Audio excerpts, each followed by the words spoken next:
حبايبي أبطال الصف الخامس الابتدائي، أهلا وسهلا بكم في مراجعة الوحدة الثالثة للترم الثاني للصف الخامس الابتدائي. ما تنساش بعد ما تسمع الفيديو ده هتلاقي لينك تحمل منه بنك أسئلة المفتش اللي دايما بتقدم لك أهم النقاط والمحاور الأساسية بشكل شامل ومبسط، هيساعدك على تحقيق التميز في الامتحانات بإذن الله.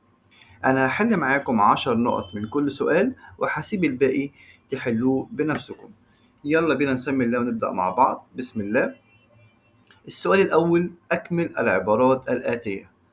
عقدت مصر اتفاقيات الدفاع المشترك مع جمهورية نقط، هقول له جمهورية السودان. رقم 2: استخدم المصريين القدماء العربات الحربية نقلا عن نقط. عن مين؟ الهكسوس طبعا. اوكي. رقم 3: أشهر معارك تحتمس الثالث هي معركة نقط، معركة مجدو.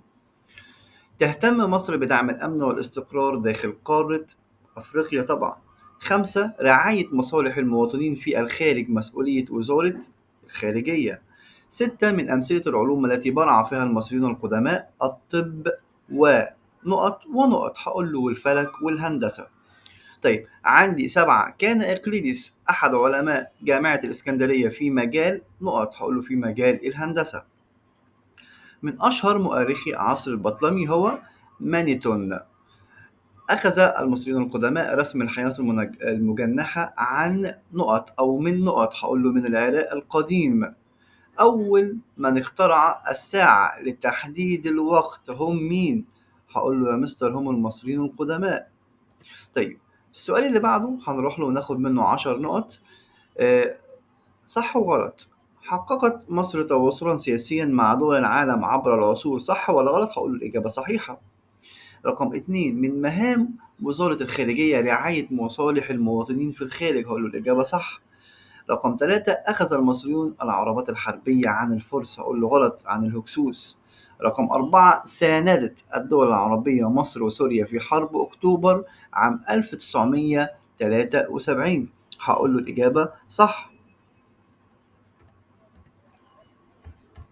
طيب اللي بعده: يوجد في كل دولة سفارة للدول الأخرى، هقول له الإجابة صحيحة. برع المصريون القدماء في الفنون والعمارة، هقول له الإجابة صحيحة.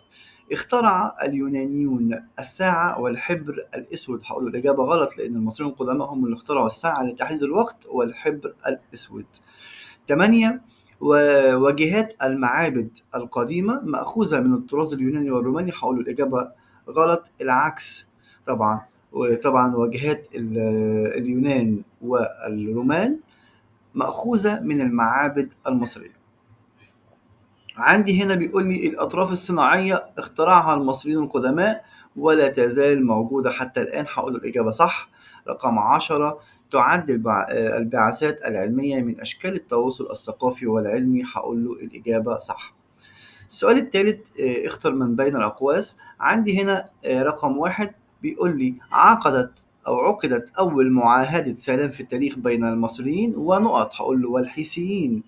2: نجح الملك تحتمس الثالث في تأمين حدود مصر الشمالية الشرقية بعد معركة نقط مجدو. 3: حماية مصالح المواطنين في الخارج مسؤولية وزارة الخارجية. عمل الملك تحتمس الثالث على مواجهة الأخطار التي تهدد مصر من جهة الشمال الشرقي ناحية سيناء. ساندت الدول العربية كل من نقط في حرب أكتوبر، هقول له مصر وسوريا. تستقبل مصر العديد من الطلاب لدراسة علوم الدين من شرق، هقول له آسيا. اعتمد الإمبراطور الروماني نقط على التقويم الشمسي المصري، أو عن التقويم الشمسي المصري، هقول له يوليوس قيصر اعتمد على التقويم الشمسي المصري، وطبعا أعطى للشهور أسامي رومانية. رقم 8: شيدت مكتبة الإسكندرية في عصر، هقول له البطالمة. رقم 9: نقل المصريون القدماء استخدام الأختام من بلاد العراق القديم. 10: أسماء الشهور الميلادية تعود في الأصل إلى الرومان. طيب نروح للسؤال اللي بعده وناخد منه 10 نقط. اكتب ما تشير إليه العبارات الآتية. هي الجهة المسؤولة عن تطوير العلاقات بين مصر وغيرها من الدول وحماية مصالح المواطنين في الخارج هي وزارة الخارجية. اتحاد اقتصادي يضم دول شرق وجنوب أفريقيا، هقول له الكوميسا. طيب إيه كمان عندي رقم 3، بيقول لي سوق منظمة لبيع وشراء الأسهم والسندات، هقول له البورصة المصرية أو البورصة بشكل عام، بلاش نحدد نقول البورصة أفضل. طيب عندي هنا بيقول لي أوراق مالية تجعل صاحبها شريك في المشروع. ما دام شريك في المشروع على طول هقول له الأسهم أوراق مالية تثبت أن صاحبها قدم أو أن مالكها قدم قرض أو قدم قرض لصاحب المشروع لمدة محددة، سنة أو أكتر، إلى 10 سنوات أو أكتر كمان. دي اسمها السندات. السندات هي عبارة عن إيه؟ أوراق مالية تثبت أن مالكها أو صاحبها قدم قرض لصاحب المشروع لمدة محددة. طيب عندي رقم 6، اعتمد على تقويم الشمس المصري وأعطى أسماء رومانية لشهور السنة، احنا لسه قايلينها دلوقتي حالا، هقول له هو يوليوس قيصر. من تم في عهده حفر قناة سيزوستريس، هقول له سونوسيرت الثالث. قام برحلة استكشافية حول أفريقيا استمرت 3 سنوات، هقول له هو نخاو الثاني. أرسل بعثات تجارية شمال السودان وليبيا، هو سينفرو. طيب السؤال اللي بعده بيقول لي بما تفسر، هناخد منه 10 نقط كمان واسيب الباقي تحلوا بنفسكم. عقد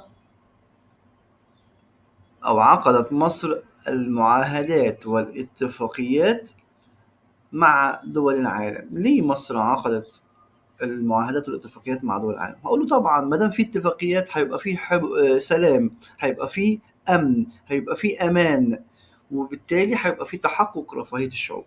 يبقى لحماية حدودها وحفظ الأمن ونشر السلام وتحقيق رفاهية الشعوب.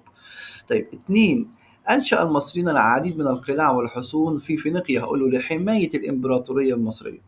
3، قامت مصر بتحقيق تواصل ناجح مع السودان، هقول له طبعا لتحقيق الأمن بين البلدين، ووقعت الدولتان اتفاقية الدفاع المشترك. أوكي، أو ممكن أقول له وقعت الدولتان اتفاقية الدفاع المشترك لتحقيق الأمن القومي للبلدين. أوكي. طيب السؤال اللي بعده، السفارات المصرية بالخارج دور كبير، هقول له طبعا السفارات اللي بالخارج دورها إن هي طبعا تساعد على التواصل الحضاري بين الدول وحماية مصالح المصريين بالخارج. 5، حرص الملك تحتمس الثالث على دراسة أبناء إمراء البلاد الآسيوية في مصر، هقول له طبعا ليشبوا أو ينشأوا على حب مصر ويكون عندهم ولاء لها، حتى إذا ما عادوا وحكموا بلادهم ظلت تربطهم علاقات طيبة بمصر. طيب رقم 6، بما تفسر مجيء كثير من طلاب العلم إلى مصر في عهد المصريين القدماء، هقول له طبعا لطلب العلم بسبب براعة المصريين القدماء في العلوم المختلفة، ومنها الفلك والطب والهندسة والفنون والعمارة. طيب عندي هنا بيقول لي 7، أهمية تنفيذ مشروع ربط الملاحة بين بحيرة فيكتوريا والبحر المتوسط، هقول له يا مستر لتوصيل البضائع الأفريقية عبر نهر النيل ومن ثم إلى البحر المتوسط ومنها إلى الدول الأوروبية، وده بيساعد في زيادة النشاط التجاري. 8، إرسال الملك سنفرو أسطولا بحريا إلى فينيقيا. ليه؟ بما تفسر، هقول له طبعا لإحضار خشب الأرز اللي بيستخدم في صناعة السفن والأساس. طيب 9، بما تفسر إرسال الملك نخاو الثاني رحلة استكشافية حول أفريقيا، هقول له لاكتشاف طرق التجارة أو طريق تجاري جديد يمر بالشواطئ الغربية لأفريقيا. طيب السؤال اللي بعده، بما تفسر أرسلت الملكة حتشبسوت رحلات تجارية إلى بلاد بونت اللي هي الصومال حاليا، هقول له لجلب الأخشاب والبخور والعطور والحيوانات النادرة والطيور. السؤال اللي بعده، ما النتائج المترتبة على اشتراك الفينيقيين مع الملك تحتمس في معركة مجدو؟ هقول له ترتب عليه تأمين حدود مصر الشمالية الشرقية ودعم نفوذ مصر في آسيا. 2، وجود سفارة لمصر في كل دولة من دول العالم، هقول له ترتب عليه تعميق العلاقات بين مصر ودول العالم وحماية مصالح المصريين في الخارج. 3، حرص الملك سونوسرت الثالث على زيادة التبادل التجاري المصري، هقول له أدى ذلك إلى حفر قناة سيزوستريس اللي بتربط ما بين البحرين الأحمر والمتوسط عن طريق نهر النيل. عندي هنا اهتمام مصر بالنشاط التجاري في عصر بطالمة ترتب عليه طبعا إنشاء العديد من الموانئ على سواحل البحرين الأحمر والمتوسط، وطبعا قاموا بتصدير المحاصيل الزراعية وأدخلوا إلى مصر محاصيل زراعية جديدة زي العنب والزيتون. عندي هنا بيقول لي تأثر بلاد اليونان والرومان بالعمارة المصرية، هقول له طبعا تأثرت بالطراز المصري في بناء المعابد وخاصة بناء الأعمدة بواجهة المعابد. عندي هنا اهتمام الدولة بالمنح الدراسية، هقول له ساعد على الطلاب على الاطلاع على ما هو جديد في مجال دراستهم والتعرف على ثقافات الشعوب الأخرى. وبكده هنكون وصلنا لنهاية الفيديو، أتمنى تكونوا استفدتوا معايا من المعلومات اللي قدمتها. ما تنسوش دعمنا بالإعجاب والاشتراك في القناة علشان يوصلك كل جديد. طبعا أتمنى تشاركوني أفكاركم واستفساراتكم في التعليقات. بشكركم على المشاهدة وأشوفكم في الفيديو القادم بإذن الله. كان معاكم مستر إسلام الهواري.